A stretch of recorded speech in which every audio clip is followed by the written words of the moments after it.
Pouvoir de la pensée. La pensée humaine peut tout.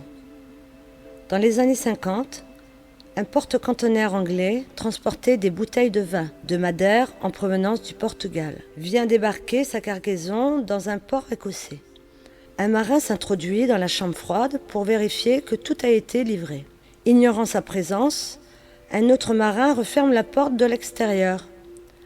Le prisonnier frappe de toutes ses forces contre les cloisons, mais personne ne l'entend, et le navire repart pour le Portugal.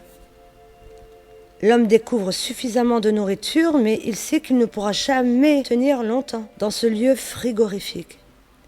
Il trouve pourtant l'énergie de saisir un marteau de métal et de graver sur les parois, heure après heure, jour après jour, le récit de son calvaire avec une précision spécifique. Il raconte son agonie, comment le froid l'engourdit, gelant son nez, ses doigts, ses orteils. Lorsque le bateau jette l'ancre à Istanbul, le capitaine qui ouvre le conteneur découvre le marin mort. On lit son histoire gravée sur les murs. Le plus stupéfiant n'est pas là. Le capitaine relève la température à l'intérieur du conteneur. La température indique 19 degrés. Puisque le lieu ne contenait plus de marchandises, le système de réfrigération n'avait pas été activé durant le trajet de retour.